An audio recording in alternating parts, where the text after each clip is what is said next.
Hi friends, welcome to Sparks Academy platform. So நம்ம ஏற்கனவே சொன்ன மாதிரி TNPSC Group 2 வரப்போகுது. ஸோ Group 2க்கான கொஷின்ஸ் நம்ம அகாடமி சால்வாக யூடியூப் சேனலில் சால்வ் பண்ணிட்டு இருக்கோம். ஸோ இன்னைக்கு ஒரு 10 கொஷின் கொண்டு வந்திருக்கேன் ஆப்டி ரீசனிங்கில். ஸோ கொஷின்ஸ் பார்ப்போம். ஸோ ஃபர்ஸ்ட் கொஸ்டின் வச்சுருக்காங்கன்னா 3 circle of radius 3.5 centimeters are placed in such a way that circle touch others too. The area of the portion enclosed by a circle ன்னு கேட்டாங்க. அதாவது என்ன சொல்றாங்கன்னா 3 சர்க்கிள் இருக்கு, அது 3 ஒண்ணுக்கு ஒன்று டச் ஆயிருக்கு. அது என்ன பண்ணுவோமா? So 3 circle, first circle, second circle, அதே மாதிரி தேர்ட் சர்க்கிள், 3 ஒண்ணுக்கு ஒன்று டச் ஆயிருக்கு. ஓகேவா? அதோட ரேடியஸ் வந்து 6ன்னு சொல்லிட்டாங்க. ஸோ ரேடியஸ் 6 3 ஜாயின் பண்ணுவோம், 3 ஜாயின் பண்ணிக்கலாம். இது 6, இது 6, இது 6, இது 6, இது 6, இது 6. என்ன கேட்குறாங்க அப்படின்னா வட்டத்திற்கு இடைப்பட்ட பகுதியின் பரப்பு என்னன்னு கேட்குறாங்க. இந்த கேப் இருக்குல்ல, இந்த கேப்பு, இதோட ஏரியா என்னன்னு கேட்குறாங்க. ஓகேவா? ஸோ இந்த கொஸ்டின் வந்து எப்படி சால்வ் பண்ணும் அப்படின்னா, இது ஒரு ட்ரையாங்கிள். ஓகேவா? என்ன ட்ரையாங்கிள் அப்படின்னு பார்த்தீங்கன்னா எல்லா சைடும் ஈக்குவலாக இருக்கு, ஈக்குவட்டோரியல் ட்ரையாங்கிள் சொல்லுவாங்க. ஸோ ஈக்குவட்டோரியல் ட்ரையாங்கிளோட ஏரியா என்னன்னு கண்டுபிடிச்சிக்கணும். ஓகேவா? கண்டுபிடிச்சா நமக்கு இது தெரிஞ்சிருமா, இந்த ஏரியா தெரிஞ்சிருமா? அதோட சேர்த்து இப்போ இது இருக்குல்ல, இந்த ஏரியா, இது மாதிரி இங்க ஒன்று இருக்கு, 1 2 3, இது 3 மைனஸ் பண்ணா இந்த நல்ல ஒரு கேப் தெரிஞ்சிடும். ஸோ இதுதான் ப்ரொசீஜர், இப்படி தான் சால்வ் பண்ண போறோம். ஃபர்ஸ்ட் என்ன சொன்னேன், இந்த ஈக்குவட்டோரியல் ட்ரையாங்கிளுக்கு ஒரு ப்ராப்பர்ட்டி இருக்கு, எல்லா சைடும் ஈக்குவலா இருந்துச்சுன்னா அதோட ஆங்கிள் 60 இருக்கும். ஸோ இது ஒரு 60 டிகிரி, அதே இது ஒரு 60 டிகிரி, இது ஒரு 60 டிகிரி, 3 60 டிகிரி இருக்கும். ஸோ நம்ம ஃபர்ஸ்ட் என்ன பண்ண போறோம்னா இந்த ஈக்குவட்டோரியல் ட்ரையாங்கிளோட ஃபார்முலா பார்ப்போம். ஏரியா வந்து ஏரியா ஈக்குவல் டு √3/4 இந்த சைடு ஸ்கொயர். ஓகேவா? √3 என்னது, √3/4 அப்படியே வச்சுக்கலாம். இந்த சைடு என்னதுன்னா இது ஒரு ஆர் பிளஸ் இது ஒரு ஆர், மொத்தம் இது 2r. ஸோ 2r த ஹோல் ஸ்கொயர். ஓகேவா? நெக்ஸ்ட் என்ன பண்ணலாம், √3/4 இன்டூ 2rனா 3.5 இன்டூ 2 7 ஸ்கொயர் 49. இது கண்டுபிடிச்சாச்சா? நெக்ஸ்ட் வந்து இந்த செக்ஷன், இது வந்து செக்ஷன் ஆஃப் சர்க்கிள்னு சொல்லுவாங்க. ஸோ நம்ம இப்போ இது இருக்குல்ல, இதை கண்டுபிடிக்க போகிறோம்.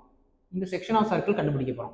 ஸோ செக்ஷன் ஆஃப் சர்க்கிளுக்கு என்ன ஃபார்முலா அப்படின்னா எழுதுறேன், area equal to section of circle, அதோட ஆங்கிள் டிவைட் பை 360 இன்டூ அதோட ஏரியா πr ஸ்கொயர். ஸோ நம்ம இங்கே ஈக்குவட்டோரியல் ட்ரையாங்கிளுக்கான ஆங்கிள் என்ன அப்படின்னா எல்லா சைடும் 60 இருக்கும். ஸோ 60யா? ஸோ 60 வந்து எக்ஸுக்கு பதில் 60 சப்ஸ்டிட் பண்ண போகிறேன். So 60 into 360 into πr square, பைனா பை, r வந்து 3.5, ஸோ 3.5 நான் 7.2 எழுத போகிறேன், த ஹோல் ஸ்கொயர். ஓகேவா? இது மாதிரி மொத்தம் 3 செக்ஷன் இருக்கு, செக்ஷன் 1, செக்ஷன் 2, செக்ஷன் 3. ஸோ அதனால இன்டூ 3. ஸோ இப்போ இந்த ட்ரையாங்கிளில் இந்த 3 செக்ஷன், இந்த ட்ரையாங்கிளில் இந்த 3 செக்ஷன் நம்ம மைனஸ் பண்ணிட்டோம்னா கிடைக்க போகிறது இந்த கேப். ஸோ 3 மைனஸ் பண்ணுவோமா? அப்போ இதுல இருந்து இந்த ஏரியால இருந்து இதை மைனஸ் பண்ண போகிறோம். So √3 divided by 4 into 49 minus 60 divided by 360 into 22/7 into 49/4 into 3. இதுதான். ஸோ இது நீங்கள் சால்வ் பண்ணீங்க அப்படின்னா உங்களுக்கு என்ன ஆன்சர் வரும் அப்படின்னா 1.967 சென்டிமீட்டர் ஸ்கொயர்னு வரும். ஸோ சிம்பிள் கொஸ்டின் தான். இந்த கொஸ்டின் வந்து கொஞ்சம் அப்ளிகேஷனை நம்ம இருக்கிற ஃபார்முலாவை கொஞ்சம் அப்ளை பண்ணோம்னா இந்த கொஸ்டின் ஈஸியாக சால்வ் பண்ணிடலாம். கொஸ்டினை பார்த்தா டஃப்பாக இருக்க மாதிரி இருக்கும், நிறைய பேர் பேனிக் ஆயிடுவாங்க. தேவையில்லை, சிம்பிளாக ஸ்டெப் பை ஸ்டெப்பாக இதை கட் பண்ணி பண்ணோம்னா ஈஸியாக கொஸ்டின் சால்வ் பண்ணிடலாம். நெக்ஸ்ட் கொஸ்டின் போகலாம். ஸோ இது வந்து SICL ஒரு கொஸ்டின். SICL வந்து இது மாதிரி கொஸ்டின் வந்து ரொம்ப ஃபேமஸான கொஸ்டின். TNPSCல ரீசன்ட் இயர்ஸில் இது கேட்குற ஒரு ட்ரெண்டாகவே இருக்குது. ஸோ இது வந்து 3 இயர்ஸ் கொடுத்துருக்காங்க, பட் 2 இயர்ஸும் கொடுப்பாங்க. ஸோ இந்த 2 இயர்ஸ் 3 இயர்ஸ் கொஸ்டின்ஸ் வந்து ரொம்ப இப்போ ரீசெண்ட் ட்ரெண்டில் TNPSCல கேட்டுகிட்டே இருக்காங்க. என்ன கொஸ்டின், 3 ஆண்டுகளுக்கு கணக்கிட்டால் தனி வட்டிக்கும் கூட்டு வட்டிக்கும் இடையே உள்ள வேறுபாடு வந்து 183, ஆவரேஜ் ரேட் வந்து 5% கொடுத்துருக்காங்க. பிரின்சிபல் கேட்குறாங்க. ஸோ இதுக்கான ஃபார்முலா என்ன அப்படின்னா டிஃபரன்ஸ் ஈக்குவல் டு என்ன ஃபார்முலா அப்படின்னா P into R square divided by 100 square into 3 + r/100. இந்த ஃபார்முலா தெரிஞ்சால் மட்டும் போதும், இந்த கொஸ்டின் சால்வ் பண்ணிடலாம். ஸோ என்னது டிஃபரன்ஸ் வந்து 183. ஸோ 183 பிரின்சிபல் தான் கண்டுபிடிக்கணும். ஆர் வந்து என்ன கொடுத்துருக்காங்க 5%. ஸோ 5/100, 5 ஸ்கொயர் வந்து 25 divided by 100 into 100. 100 square 100 into 100 into 3 plus இங்க r என்ன r வந்து 5 5 by 100 வந்து என்ன போட்டுக்கலாம் 5 by 100 1 by 20 போட்டுக்கலாமா ஓகே ஸோ இங்க அதே 183 equal to p into 25 னா இங்க 4 ஆயிருமா இங்க 4 so 4p divided by 100 so இங்க 60 இதுக்கு எல்சிஎம் எடுத்துக்கலாம் 60 61 ஸோ 61 divided by 20 ஓகேவா ஸோ 61 183 இருக்கா அடிக்கலாமா 61 1 இங்க வந்து 3 வரும் ஓகேவா நெக்ஸ்ட் இங்க இது ரெண்டும் பண்ண அப்படின்னா 1 இங்க வந்து 5 ஸோ கீழே 500 இருக்கும் ஸோ 500 எத்தனை இது ஸோ p ஈக்குவல் டு என்ன வரும் அப்படின்னா 2400 எங்கேயும் மிஸ்டேக் பண்ணிட்டேன்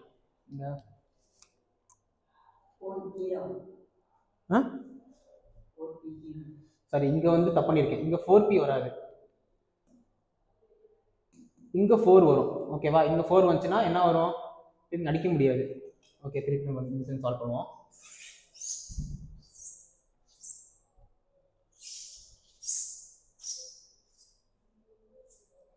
இங்க போடுறேன் so 183 so 183 equal to p into 25 so இங்கே அடிச்சாச்சு ஸோ கீழே வந்து 400 இருக்கும் ஸோ டிவைடட் பை இங்கே 400 இருக்கும் இன்ட்டு இங்கே 61 டிவைடட் பை 20 இருக்கும் ஸோ இங்கே அடிக்கலாம் 1 இங்கே வந்து 3 ஓகேவா நெக்ஸ்ட் வந்து இன்ட்டு பண்ணால் 8 இன்ட்டு 3 வந்து p ஈக்குவல் டு 2400 ஸோ அந்த இடத்துல ஒரு சின்னதாக மிஸ்டேக் பண்ணிட்டேன் அங்கே 4 கீழே போட்டேன் அதனால ஆன்சர் தப்பாக வந்துருச்சு பட் இப்போ பாரு ஆன்சர் கரெக்டாக வந்திருக்கு நெக்ஸ்ட் இந்த சம்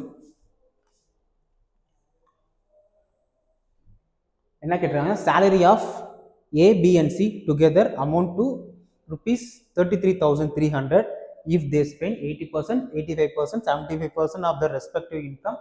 The savings வந்து 7:9 6:9 salary of B கேட்குறாங்க ஸோ மூணு பேர் இருக்காங்க மூணு பேரோட salary வந்து A plus B plus C equal to 23,300 ஓகேவா இப்போ என்ன சொல்லியிருக்காங்கன்னா நமக்கு தெரியும் இந்த இடத்துல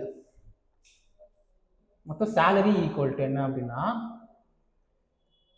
அது மொத்த வருமானம் எங்க என்னன்னா சேமிப்புனா சேவிங்ஸ் ஓகேவா சேவிங்ஸ் பிளஸ் ஸ்பெண்ட்னா எக்ஸ்பெண்டிச்சர் அதாவது மொத்தம் செலவு ஓகேவா இது தெரிஞ்சுன்னா இந்த கொஸ்டின் போட்டுடலாம் நெக்ஸ்ட் என்ன சொல்லியிருக்காங்க அப்படின்னா salary ஏ வந்து 80% செலவு பண்றாங்க 80% ஸ்பெண்ட் பண்றாங்க ஸோ ஏ வந்து 80% ஸ்பெண்ட் பண்றாங்க அப்போ எவ்வளோ சேவ் பண்ணியிருப்பாங்க 20% ஸோ அது இங்கே எழுதிக்கலாம் நெக்ஸ்ட் பி அதே மாதிரி சி பி வந்து எவ்வளோ ஸ்பெண்ட் பண்றாங்க 85% ஸோ இங்கே 85% இங்கே வந்து 15 ஸோ நெக்ஸ்ட் சி வந்து 75% அப்போ இங்கே என்ன வரும் சேவிங்ஸு 25 வரும் ஓகேவா இது இருக்கிறதுக்கு புரிஞ்சிருச்சா ஸோ இப்போ என்ன பண்ண போறோம் அப்படின்னா சேவிங்ஸோட ரேஷியோ கொடுத்துட்டாங்க என்னது சேவிங்ஸோட ரேஷியோ வந்து 7:6:9 ஸோ இதை நான் என்ன பண்ண போறேன் அப்படின்னா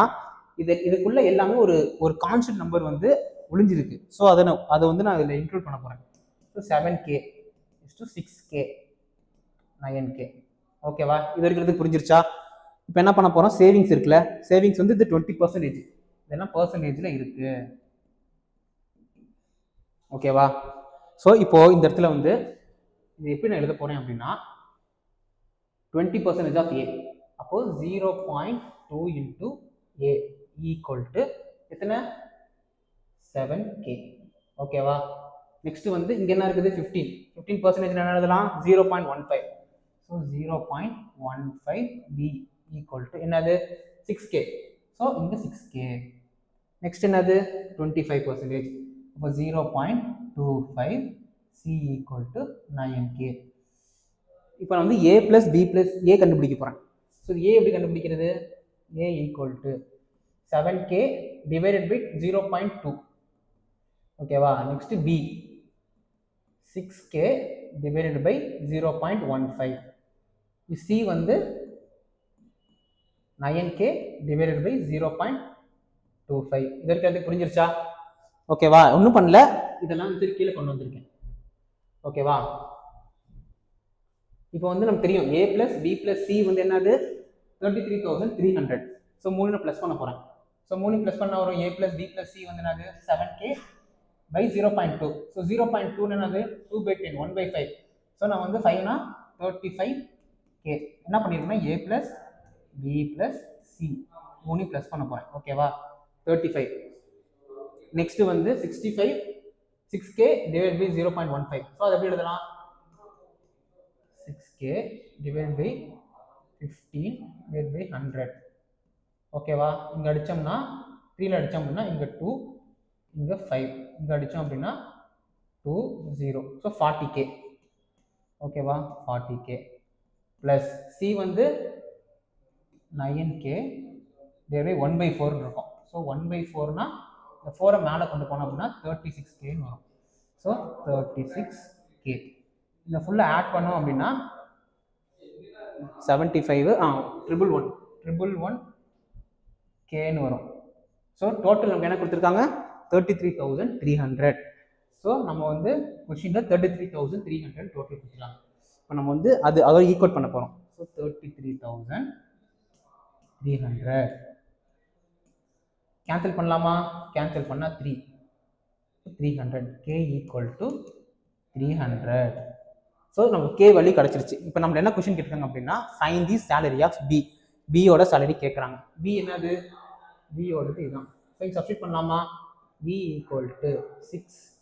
கே வந்து என்னது 300 டிவைடட் பை 0.15 எப்படி எழுதலாம்? 50 × 100 அப்படி எழுதலாமா?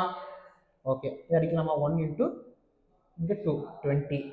ஸோ இப்போ என்ன வரும்? 20 × 6 வந்து 120. 120 × 100 வந்து 12,000. ஸோ பியோட வேல்யூ வந்து 12,000. இந்த கொஸ்டின் எங்கே கன்ஃபியூஸ் ஆகும் அப்படின்னா இந்த இடத்துல. ஸோ இது நமக்கு தெரிஞ்சிருந்துச்சு அப்படின்னா இதுக்கப்புறம் இது மூலமா சேவிங்ஸ் கண்டுபிடிச்சிட்டோமா? சேவிங்ஸ் கண்டுபிடிச்சது மூலமா இந்த சேவிங்ஸான ரேஷியோ கூட இது எப்படி கம்பேர் பண்ணணும், இந்த ஸ்டெப்ஸ் நிறைய பேருக்கு இந்த ஸ்டெப்ஸ் தெரியாது. ஸோ இந்த ஸ்டெப்ஸ் இருந்துச்சுன்னா இந்த கொஸ்டினை ஈஸியாக சால்வ் பண்ணலாம். ஓகே தானே? இந்த கொஸ்டின்ஸு டவுட்டாக இருந்தால் கீழே கமெண்ட்ஸ் பண்ணுங்க, என்ன டவுட்டுன்னு. திருப்பி நான் இந்த கொஸ்டின் தனியாக வந்து ரீல்ஸ் போடுறேன். நெக்ஸ்ட் வந்து 3 நம்பர்ஸ் HCM LCF. ஸோ இது வந்து இன்னொரு முக்கியமான டாபிக். இதில் வந்து கொஸ்டின்ஸ் கண்டிப்பாக வரும். ஆனால் இப்போ இதுலேருந்து கேட்குற கொஸ்டின்ஸ் எல்லாமே இது ஒரு குரூப் 1 கொஸ்டின். இப்போ இதுலேருந்து கேட்குற கொஸ்டின் எல்லாமே வந்து கொஞ்சம் டஃப் ஆக்கிட்டாங்க, கொஞ்சம் வந்து யோசிச்சு போடுற மாதிரி இருக்குது. ஸோ இந்த கொஸ்டின் பார்க்கலாம் வாங்க. 3 நம்பர்ஸ் ஆஃப் ரேஷியோ 3:4:5.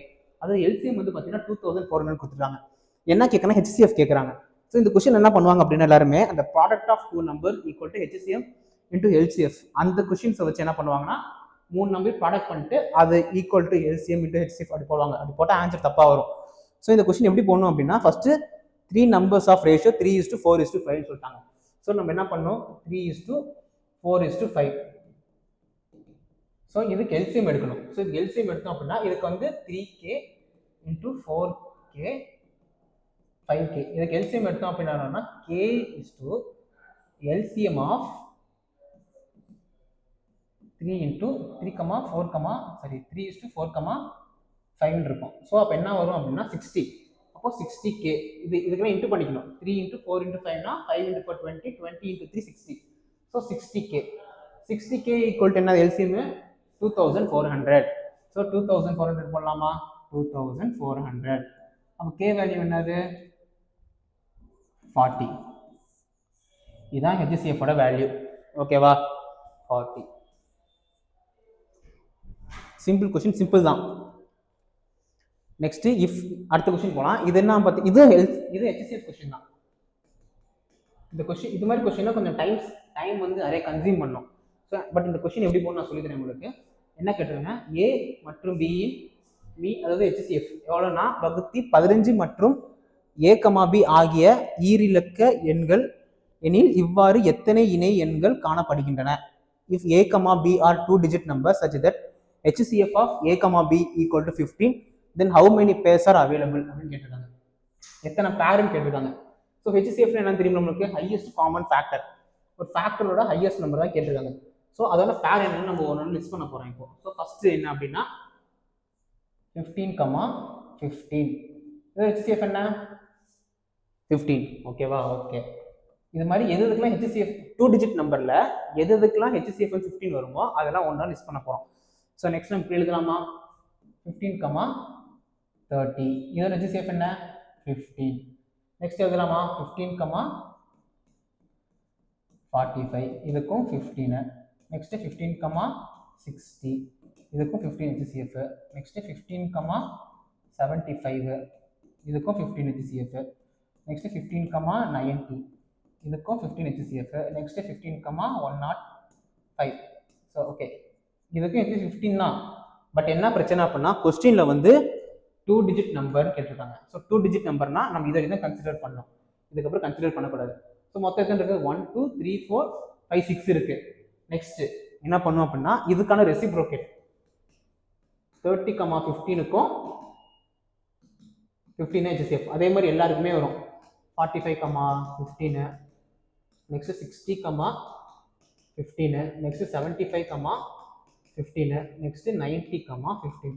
இது எல்லாத்துக்குமே 15 தான் HCF. ஸோ மொத்தம் எத்தனை இருக்குது? 1 2 3 4 5 6 7 8 9 10 11. மொத்தம் 11 இருக்கா? மொத்தம் 11 பேர்ஸ்.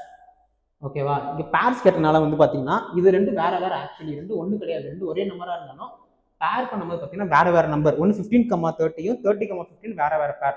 ஸோ ரெண்டு தனித்தனி பேரை கன்சிடர் பண்ணால் இந்த கொஸ்டின் ஆன்சர் 11. நெக்ஸ்ட் வந்து இது வந்து ஏஜ் கொஸ்டின்ஸ். ஏஜ் கொஸ்டின் எப்படி சால்வ் பண்ணணும்? ஏஜ் கொஸ்டினும் இப்போ ரீசெண்டாக அதிகமாக கேட்டுட்டு இருக்க கொஸ்டின் தான். ஸோ ஏஜ் கொஸ்டின் எப்படி சால்வ் பண்ணணும் பார்த்தீங்கன்னா மேரி is 16 years old. She is 4 times older than her brother. How old will she be when she is twice his age? அதாவது அந்த மேரின்னு ஒரு பொண்ணு இருக்கா, அவ வந்து அவளுக்கு ஏஜ் 16. ஸோ மேரியோட ஏஜ் வந்து என்னது? 16.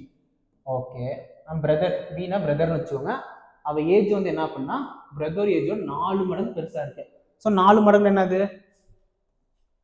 4 மடங்கு டிவைட் பை 4 போடணும். இப்போ 4 இங்கே போடலாமா? இப்போ மேரிக்கு ஏஜ் 16 இருக்கும்போது அவன் பிரதருக்கு ஏஜ் 4.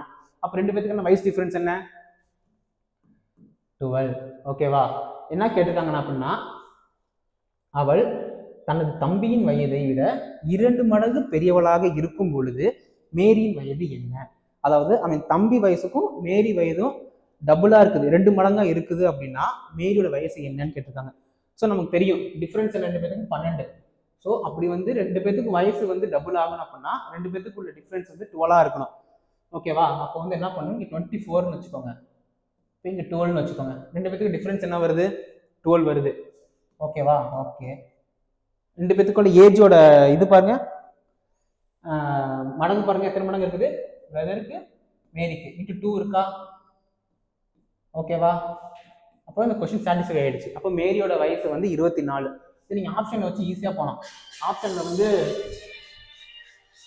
20 அப்படின்னு போட்டிங்கன்னா ஒன்று வரும், 20 போட்டால் வராது. ஸோ ஆப்ஷனில் நீங்கள் ஒவ்வொன்றும் எலிமினேட் பண்ணிட்டே வந்தீங்க அப்படின்னா இந்த ஆப்ஷன் நீங்கள் ஈஸியாக போடலாம். நெக்ஸ்ட் கொஸ்டின் போகலாமா?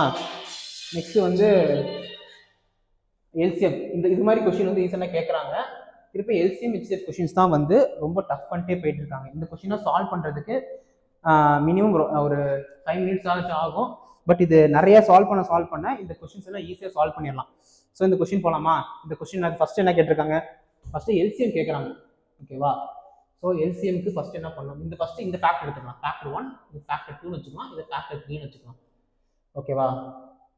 ஃபர்ஸ்ட் என்ன? 2x square minus 3xy xy the whole square. ஓகேவா? நெக்ஸ்ட் வந்து 4x minus 6y the whole cube. ஓகேவா? நெக்ஸ்ட் மூணாவது நம்பர் என்னது? 8x cube minus 27y cube. ஓகேவா? ஸோ இப்போ இதுக்கு மூணுக்கும் நம்ம ஃபேக்டர் எழுத போகிறோம். ஓகேவா? இதை சிம்பிளிஃபை பண்ண போகிறோம். இது என்ன ஃபார்மெட்டில் இருக்குது? 2x ஸ்கொயர் மைனஸ் 3xy இருக்கா? ஸோ ரெண்டுலேயுமே எக்ஸ் இருக்குது. ஸோ நான் ஃபஸ்ட்டு ரெண்டுலேயும் எக்ஸை காமன் எடுத்துக்க போகிறேன் இதில். ஸோ எக்ஸை காமன் எடுக்கலாமா? ஓகே, எக்ஸை காமன் எடுத்தா என்ன வரும்? இங்கே 2xன்னு இருக்கும் மைனஸ் 3yன்னு இருக்கும். அது மட்டும் இல்லாமல் இது ஹோல் ஸ்கொயரில் இருக்குது. ஸோ இங்கே நான் ஹோல் ஸ்கொயர் போட போகிறேன். ஓகேவா? இது புரிஞ்சிருச்சா? இப்போ என்ன பண்ண போகிறேன் அப்படின்னா இந்த எக்ஸ் ஸ்கொயர் வந்து வெளியே வச்சுக்க போகிறேன். So X square into 2x minus 3y. ஒன்றும் பெருசாக பண்ணல, ஃபஸ்ட்டு எக்ஸை வெளியே காமன் எடுத்துட்டு அப்புறம் இந்த ஸ்கொயரை வந்து உள்ளே இன்ட்டு பண்ணியிருக்கேன். ஸோ இங்கே ஹோல் ஸ்கொயர் வரும். ஓகேவா? ஸோ இந்த ஃபேக்டர் உங்களுக்கு புரிஞ்சிருச்சா? நெக்ஸ்ட் இந்த ஃபேக்டர் போகலாம். ஸோ இதுக்கு என்ன பண்ணலாம் அப்படின்னா, இது எந்த ஃபார்மெட்டில் இருக்கு அப்படின்னா a minus B the whole cube. a minus B the whole cube form என்ன? இது எப்படி எழுதிக்கலாமா? a minus B. ஓகேவா? a minus B the whole square இப்படி எழுதிக்கலாமா? அப்போ a மைனஸ் பி என்னது? இந்த ஃபார்மெட்டில் பாருங்க. இப்போ 4x மைனஸ் 6y. இது a, இது b. ஓகேவா? a என்னது? 4x. So 4x minus 6y. ஓகேவா? நெக்ஸ்ட் வந்து 4x minus 6y whole square. இது அப்படியே இருக்கட்டும். ஓகே, நெக்ஸ்ட் இதை எப்படி எழுதலாம் அப்படின்னு பார்த்தீங்கன்னா 2 into x the whole cube எழுதலாமா? 8 கியூப் வந்துருமா? நெக்ஸ்ட் இது வந்து 3 into y the whole cube இப்படி எழுதலாமா? ஸோ இது என்ன ஃபார்மெட்டில் இருக்குது? a cube minus B cube ஃபார்மில் இருக்கா? a cube minus B cube என்ன formula? a cube minus B cube என்ன formula? a minus B a square plus ab plus b square. ஓகேவா? இந்த formula. So a minus b என்னது? 2x minus 3y. ஓகேவா? a square plus ab plus b square. அது என்னது? Actually இது a, இது b. ஓகேவா? இப்போ a ஸ்கொயர் என்னது? a ஸ்கொயர் வந்து 4x. ஓகேவா? 4x square. நெக்ஸ்ட் ab வந்து 6xy. So 6x into y plus b square என்னது? b ஸ்கொயர் வந்து 9y ஸ்கொயர். ஓகேவா? ஸோ இதை வந்து இது வந்து நான் எழுதிக்கிறேன். ஓகேவா? இது என்ன வரும்? So 2x minus 3y into 4x square plus 6xy plus 9y square. ஓகேவா? ஸோ இந்த டேர்ம் போட்டாச்சு, இந்த டேர்ம் போட்டாச்சு. ஸோ இந்த மிடில் இருக்க டேர்ம் மட்டும் இன்னும் கொஞ்சம் முடிக்கல. ஓகேவா? நெக்ஸ்ட் அங்கே போகுமா? இது அப்படியே வச்சுக்கலாம். இதில் 2 காமன் எடுத்துக்கலாமா? ஓகே, இதில் ஒரு 2 காமன் எடுத்துக்கலாம். ஸோ இந்த 2 ஃபர்ஸ்ட் டேர்மில் 2 காமன் எடுத்தோம்னா 2 இன்ட்டு 2x மைனஸ் 3y. ஓகேவா? நெக்ஸ்ட் இதில் ஒரு 2 காமன் எடுத்துக்கலாம். இந்த டேர்மில் 2 காமன் எடுத்தோம். இதில் 2 காமன் எடுத்தோம் அப்படின்னா வரும்னா 2 ஸ்கொயர்னு வரும். ஓகேவா? 2 square into 2x minus 3y whole ஸ்கொயர்னு வரும். ஸோ இது எப்படி எழுதிக்கலாம் அப்படின்னா 2 இன்ட்டு 2 ஸ்கொயர் வந்து 8. 8 into 2x minus 3y, 2x minus 3 இது ஹோல் ஸ்கொயர். ஸோ நம்ம என்ன எழுதிக்கலாம்? அதை 2x minus 3y whole cube. So இது ஒரு டேர்ம். மொத்தம் இது ஒரு டேர்மு, இது ஒரு டேர்மு, இது ஒரு டேர்ம். ஓகேவா? புரியுதா? இந்த 3 டேர்முக்கும் எல்சிஎம் எடுக்க போகிறோம். ஸோ எல்சிஎம் எப்படி எடுக்கணும் அப்படின்னா, எல்சிஎம்னா இருக்கிற எல்லா ஃபேக்டருமே அதில் இன்க்ளூட் ஆகிருக்கணும். இப்போ அந்த ஃபேக்டர் வந்து அதோட இன்க்ரீசிங் ஆர்டரில் இருந்துச்சு. இப்போ எக்ஸ் ஸ்கொயர் எக்ஸ் கியூப் இருந்துச்சு அப்படின்னா நம்ம எக்ஸ் கியூபை தான் போடணும். ஓகேவா? இப்போ வந்து எக்ஸ் இருக்கா? எக்ஸில் எது பெருசாக இருக்குன்னு பாருங்க, எக்ஸ் ஸ்கொயர். இதில் எக்ஸ் வச்சிருக்கா? இல்லை. ஸோ எக்ஸில் பெரிய டேர்ம் வந்து எக்ஸ் ஸ்கொயர் தான். ஸோ எக்ஸ் ஸ்கொயரை வந்து எழுதிக்கணும். நெக்ஸ்ட்டு நம்பர்ஸ் வந்து பார்த்தீங்கன்னா இங்கே 8 இருக்கு. வேற ஏதாவது 8 இருக்கா? இல்லை. ஸோ 8 வந்து எப்படி எழுதிக்கலாம் அப்படின்னா 2 பவர் கியூப்னு எழுதிக்கலாமா? எழுதிக்கலாம். ஓகே, வேற என்ன டேர்ம் இருக்கு? இது இருக்கு 2x மைனஸ் 3y. எல்லாத்தையும் 2x மைனஸ் 3y இருக்கு. இதுலேயும் 2x மைனஸ் 3y இருக்கு. ஆனால் இங்கே பவர் 1ல இருக்கு, இங்கே பவர் 2ல இருக்கு, இங்கே பவர் 3ல இருக்கு. என்ன சொன்னேன்? அதோட பவர் எது அதிகமாக இருக்கோ அதை எழுதிக்கணும். ஸோ இதில் பவர் எது அதிகமாக இருக்கு? இது. ஸோ அதோட பவரை எழுதிக்கோங்க. 2x minus 3y whole cube. Next இந்த டேர்ம் இருக்கு. ஓகேவா? இந்த டேர்ம் வந்து 1 மட்டும் தான் இருக்கு. ஸோ அதை அப்படியே எழுதிக்கலாம். So 4x square plus 6xy plus 9y square. So அவ்வளோதான். ஸோ இந்த ஆப்ஷன் என்னன்னு பார்ப்போமா?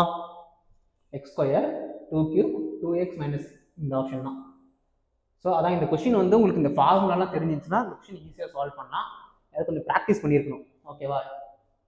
ஸோ நெக்ஸ்ட் கொஸ்டின் போகலாமா? நெக்ஸ்ட் ரீசனிங் ஒரு கொஸ்டின் கொண்டு வந்திருக்கேன். கியூப் என்ன கொஸ்டின் பார்த்தீங்கன்னா, which of the number is space opposite to 3? 3 என்கின்ற எண்ணுக்கு எதிரே உள்ள பக்கத்தில் வரும் எண் என்னன்னு கேட்குறாங்க. இதில் 3 எங்கே இருக்கு? இங்கே இருக்கு. ஓகே, 3க்கு ஆப்போசிட்ல இருக்கணும். 3க்கு ஆப்போசிட்ல இருக்கணும். டைஸ் மொத்தம் எத்தனை சைடு இருக்கும்? 1 2 3 4 5 6 மொத்தம் 6 சைடு இருக்கும். அப்போ 3க்கு கீழே இருக்க நம்பர் என்ன கண்டுபிடிக்கணும்? கண்டிப்பாக 6 கிடையாது, கண்டிப்பாக 5 கிடையாது. ஸோ 5 கிடையாது. ஓகேவா? நெக்ஸ்ட் வந்து 5க்கு பக்கத்தில் இருக்க நம்பர் பாருங்க. இது நம்ம வந்து இதெல்லாம் போகவே தேவையில்ல, இது ரெண்டை வச்சு எழுதிக்கலாம். ஸோ 5க்கு பக்கத்தில் 6 இருக்கு. அப்போ வந்து 5க்கு இந்த சைடு வந்து 4 தான் இருக்கும். ஓகேவா? அப்போ 4 தான் ஆன்சர். ஓகேவா? சிம்பிள். இதை நீங்கள் இப்படியே போட்டுக்கலாம். நம்பர் 4,5 5, பக்கத்தில் 1 இருக்கு. ஸோ அதுக்கு நீங்கள் போட்டுக்கலாம். இந்த கொஸ்டின் சிம்பிள் தான். Next reasoning. ரீசனிங்கில் இன்னொரு கொஸ்டின் கொண்டு வந்திருக்கேன். Find the next term. அடுத்த எண் என்னன்னு கண்டுபிடிக்கிறது தான் இதோட கொஸ்டின். ஸோ இந்த கொஸ்டின் என்ன ஃபஸ்ட் என்ன கொடுத்துருக்காங்க? 0.5, next 0.6, next 1.5, next 4, next 8.9, next என்னன்னு கேட்டிருக்காங்க. ஸோ நம்ம ஃபஸ்ட்டு இது மாதிரி கொஸ்டின் கேட்டாங்கன்னா ஃபஸ்ட்டு இதுக்கு நல்ல இருக்க டிஃப்ரென்ஸ் என்ன கண்டுபிடிக்கணும். இதுக்கான டிஃப்ரென்ஸ் என்ன வருது? 0.1 வருது. இதுக்கான டிஃப்ரென்ஸ் என்ன வருது? 0.9 வருது. இதுக்கான டிஃப்ரென்ஸ் என்ன வருது? 0.25 வருது. சாரி, இதுக்கான 2.5 வருது. இதுக்கு வந்து 4.9 வருது. ஓகேவா? ஸோ இதில் எப்படி எழுதிக்க போகிறேன் அப்படின்னா 0.1 வந்து 1/10 எழுதிக்க போகிறேன். இது 9/10 எழுதிக்க போகிறேன். இதை 2.5 25/10 எழுதிக்க போகிறேன். இதை 49/10 எழுதிக்கலாமா? இது வந்து பார்த்தா உங்களுக்கு காமன் ஏதாச்சும் டிஃப்ரென்ஸ் ஏதாச்சும் சம்மந்தம் இருக்கா? இந்த 1க்கும் 9க்கும் 25க்கும் 49க்கும் மூணுமே பர்ஃபெக்ட் ஸ்கொயர். என்ன ஸ்கொயர்? இது 1 வந்து 1ஓட ஸ்கொயர் வந்து ஓகேவா 1 ஸ்கொயர். இது வந்து 3 ஸ்கொயர். ஓகேவா? இது வந்து 5 ஸ்கொயர். நெக்ஸ்ட் இது 7 ஸ்கொயர். ஆட் நம்பராக வருதா? அப்போ நெக்ஸ்ட் என்ன ஸ்கொயர் வரணும்? 9 ஸ்கொயர் வரணும். ஓகேவா? So 9 square divide by 100. இப்போ 9 ஸ்கொயர் டிவைட் பை 100 என்னது? 81 டிவைட் பை 10. அப்போ என்ன வரும்? 8.1 வரும். ஓகேவா? இப்போ நம்ம 8 நெக்ஸ்ட் இதுக்கான டிஃப்ரென்ஸ் வந்து 8.1 கண்டுபிடிச்சாச்சு. அப்போது என்ன பண்ணலாம்? நெக்ஸ்ட்டு 8.9 இன்ட்டு ப்ளஸ் 8.1 போட்டோம்னா இங்கே 0, இங்கே போட்டால் 17. Option 17. Option D. Simple. Reasoning சிம்பிளாக தான் இருக்கும். இந்த கொஷினை ட்விஸ்ட்டு. இந்த கொஷின் வந்து நிறையா பேர் தப்பாக போட்டிருப்பாங்க. ஏன் அப்படின்னா என்ன கேட்டேன்? 5 இயந்திரங்கள் 5 பாகங்கள் 5 நிமிஷம். அப்போ வந்து 100 இயந்திரங்கள் 100 பாகம் இருந்துச்சுன்னா எத்தனை நிமிடங்களில் அந்த விஷயத்தை முடிப்போம்னு அர்த்தம். அதாவது 5 மிஷின் 5 மிஷினு 5 பார்ட்டு மொத்தம் 5 டைம் 5 மினிட்டு. இப்போ 100 மிஷினு 100 பார்ட்டு. அப்போ எத்தனை மிஷின் கேட்டால் எல்லாம் என்ன பண்ணுவாங்க அப்படின்னா 100 அப்படின்னு போடுவாங்க. ஆனால் அது தப்பு. இப்போ வந்து 5 மிஷின் 5 பாட்டு. ஒரு மிஷின்குள்ள ஒரு பாட்டு போடுறாங்க அப்படின்னா அந்த மிஷின் அந்த பாட்டை செஞ்சு முடிக்க மொத்தம் 5 நிமிஷம் ஆகுது. அதே மாதிரி 100 மிஷினில் 100 பாட்டு போட்டாலும் எவ்வளோ நேரம் ஆகும்னா ஒரு மிஷின் வந்து 5 நிமிஷம் எடுத்துக்குதுன்னா 5 நிமிஷம் தான் எடுத்துக்குது. ஸோ இதுக்கு ஆன்சர் 5 மினிட்ஸ் தான். ஓகே, நிறைய பேர் இங்கே 100 மினிட்ஸ் அதே கொஸ்டினில் கன்ஃபியூஸ் பண்ணுறதா 100 மினிட்ஸ் கொடுத்துருப்பாங்க. ஸோ மேக்ஸிமம் எல்லாம் அதை போட்டிருப்பாங்க. ஆனால் அதுக்கு ஆன்சர் 5 மினிட்ஸ் தான். இது கன்ஃபியூசிங் கொஸ்டின் தான். இப்போ இதே 1000 மிஷின் இருக்குங்க. இதில் 1000 மிஷின் இருந்தோம் 1000 பாட்டு ப்ரொடியூஸ் பண்ணாலுமே இதுக்கு எத்தனை மினிட்ஸ் அப்படின்னா 5 மினிட்ஸ் தான் ஆன்சர். என்ன நம்பர் வந்தாலுமே இதுக்கு ஆன்சர் 5 மினிட்ஸ் தான் வரும். ஸோ இது மாதிரி கொஸ்டின் பார்த்தா கொஞ்சம் அவேர் ஆகிடணும். நம்மளை ட்விஸ்ட் பண்ணுறாங்க, கன்ஃபியூஸ் பண்ணுறாங்க அப்படிங்கிறத கண்டுபிடிச்சி அதுலேருந்து கொஞ்சம் என்ன ட்விஸ்ட் பண்ணுறாங்க கண்டுபிடிச்சோன்னா இந்த கொஸ்டின் எழுதிடலாம். ஸோ மொத்தம் அவ்வளோதான். ஸோ இன்றைக்கி ஒரு 10 கொஸ்டின் கொண்டு வந்திருக்கேன் டிஎன்பிஎஸ்சியில். இது எல்லாமே குரூப் 1ல் கேட்ட கொஸ்டின். குரூப் 1ல் கேட்ட கொஸ்டின்ஸ். ஸோ குரூப் 1 கொஸ்டின்ஸ் வந்து கொஞ்சம் டஃப்பாக தான் இருக்கும். பட் 2A கொஸ்டின்ஸும் அட்லீஸ்ட் இந்த ரேஞ்சில் வச்சுருக்கோம். இந்த கொஸ்டின்ஸ் பாதி கொஸ்டின் சால்வ் பண்ண முடியாத மாதிரி தான் இருந்துச்சு. நிறைய பேர் சால்வ் பண்ணல, கஷ்டம் சொல்லிட்டு இருந்தாங்க. பட் இந்த கொஸ்டின் கொஞ்சம் டைம் டேக்கனாக இருந்தாலும் இந்த கொஸ்டின்ஸ்லாம் வந்து நீங்கள் ரெகுலராக ஸ்கூல் புக்கையும் பேசிக் கான்செப்டையும் படிச்சிருந்தீங்க அப்படின்னா இந்த கொஸ்டின் ஈஸியாக சால்வ் பண்ணலாம். ஸோ இது மாதிரி கொஸ்டின்ஸ் டெய்லியும் குரூப் 2A முடிகிற வரைக்கும் உங்களுக்கு மேக்ஸ் ஜிஎஸ் டெய்லியும் கொண்டு வந்து போகலான் இருக்கோம். உங்கள் சப்போர்ட்டை பொறுத்து தான் நாங்கள் இதை செஷன் கண்டினியூ பண்ணலாமா வேணாமான்னு இருக்குது. அதேமாதிரி உங்களுக்கு வேறு ஏதாச்சும் கொஸ்டின் சால்வ் பண்ணணும், வேறு ஏதாச்சும் டவுட் இருக்குது கிளியர் பண்ணணும், வேறு எந்த சப்ஜெக்ட் தான் இருந்தாலும் கீழே கமெண்ட்ஸில் போடுங்க, நாங்கள் அதை எடுக்கிறோம். தேங்க்யூ.